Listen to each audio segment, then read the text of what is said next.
Hello, my name's Rob Winings with Imperial Tool, and welcome to Cloud Administration Basics. In this video, we'll be reviewing 5 components of the cloud. First, you're going to learn how to log in and change your password. Secondly, you'll learn how to edit your company information. Third, we'll learn how to create new users for your company. Fourth, we'll teach you how to have new users log in properly to the iManifold app. And finally, we'll show you how to review reports that are stored online. So let's start by logging into the cloud. In order to log in, you need to go to this address, VeriFi.iManifold.com. And remember, VeriFi is spelled V-E-R-I-F-I.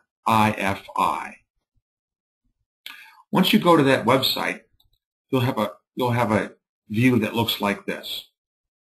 You'll have a place to put in your username and a place to put in your password.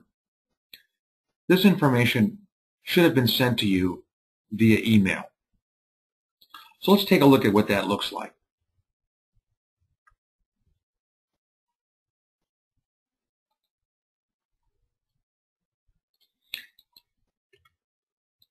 In this example, we created a sample administrator, and their ID was sampleadmin@test.com.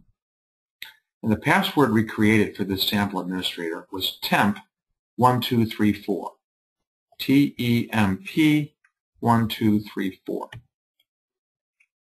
Once that's put in, simply click on the green login button.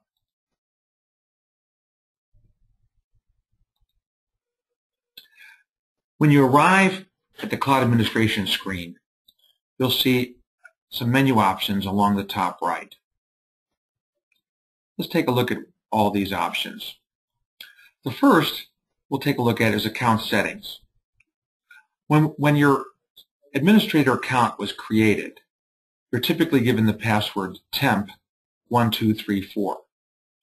By clicking on account settings, you can change that password by typing in your current password, temp1234, and then entering a new password and confirming it, and then hitting the update button.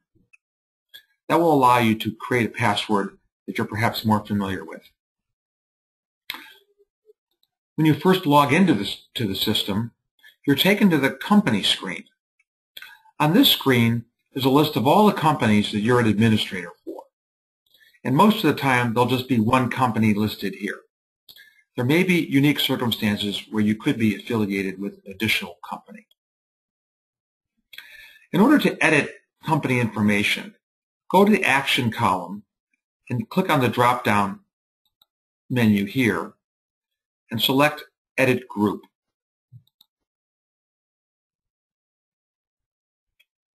Here, you'll have your company ID, which you cannot change. You'll also have the name of your company. This is the name that will appear on all of your company reports. So you can adjust this up to 30 characters to a name that you like to have. This information you cannot change. In this field here, you can add additional emails. These are emails that your tech will have the option to send to various people at your company. So there may be a service manager, an installation manager, or a particular administrator that you would like to get copies of all the reports. Simply enter their email in this field, separated by a comma. You can also enter up to 3 lines of address, and then you can also enter the city, state, and zip and country. In addition, you have the ability to upload a logo. In this example, a logo has already been uploaded, but we can change it. So I will go ahead and click on the Choose File button, and I'll go to my desktop, and somewhere here I believe I have a cool lightning logo, lightning bolt. So I'll select that image, accept, and now I'll hit Update Group. Now, if it works properly, you'll see the logo has now been changed to a lightning bolt. So this is how you edit your company information. In order to add users to the system, you click on the User menu up here. By clicking on the User menu, you'll see a list of all of the users at your company. You see, here's where the administrator has already been listed. This is typically you. Here's some other text. So let's create an additional text to show how this works. That's done by creating on the green button here at the bottom. It says Create New User. When we create a new user, the username has to be in email format. It has to be unique. So each user has to have their own email address. So in this example, let's call this user sampletech2@test.com. And the name of this tech will be first name, which I'll call sample, and last name will be tech2. In these fields here, phone, Skype ID, Apple FaceTime, and Google ID, these fields can be left blank. However, if they're completed, these allow additional options for techs to communicate with each other in the field using the iManifold app. You'll also want to create the group affiliation, which typically there's only one option, which is your company, and then enter a password. In this case, I'm going to create temp1234, temp1234. Again, that can be any password, and then you'll see that they are selected as a user. If for some reason you want to create another administrator for the account, you click here, put a check mark. Administrators have the ability to edit users, delete users, and change user information. In this case, we're just creating a regular user, so I'm going to not make them administrator. Once the fields are complete, then you can click on the Create User button. And now we can see that Sample Tech 2 is now another one of the members of this group.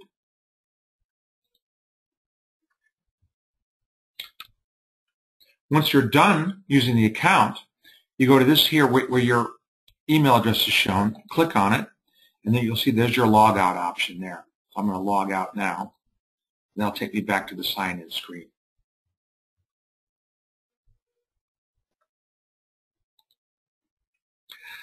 Once you created user accounts, your users will need to log in through the iManifold application.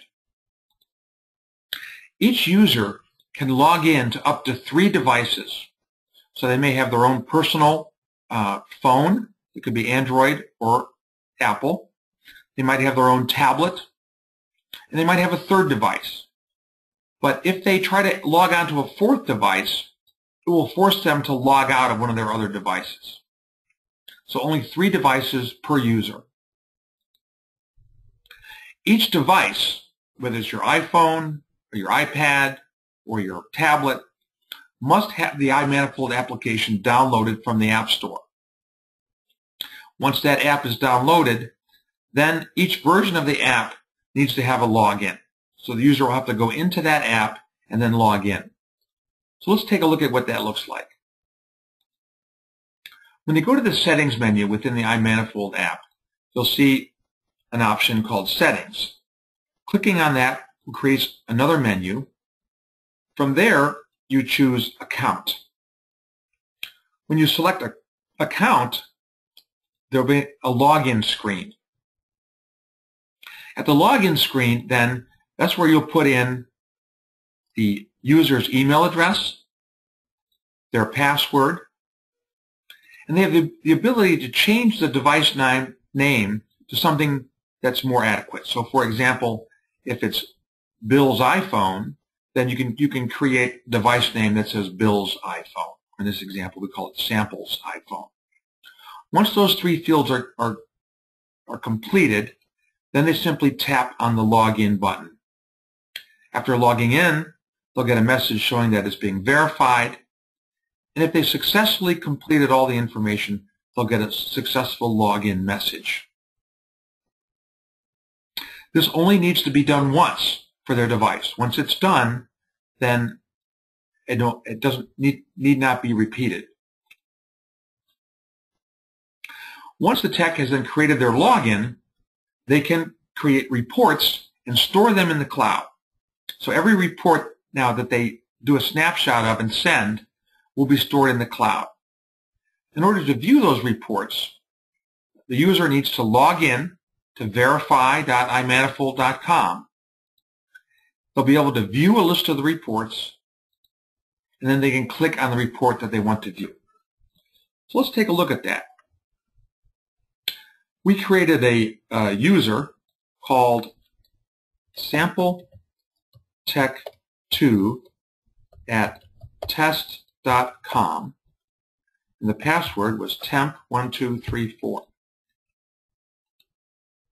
So when that technician logs in, they'll see a list of all the company reports. In this example, we've only created one report for this company. The reports can be sorted and viewed by date and time, by the name of the customer. They can be sorted by technician, and they can be sorted by report ID. In order to view the report, the user has the option of clicking on the HTML button or the PDF button. By clicking on the button, then a copy of the report is then displayed. You can see here, this is, again, the name of the company is shown here and the name of the tech. This is the customer information, and everything else about the report is shown here. By clicking the back arrow, they can go back to the main menu. They can go into their email address, click on that, and log out to get out of the system. Once users have logged into the cloud, they're able to use the services, including Tech Connect, which is a very powerful service. Hopefully this is helpful. Thanks for listening.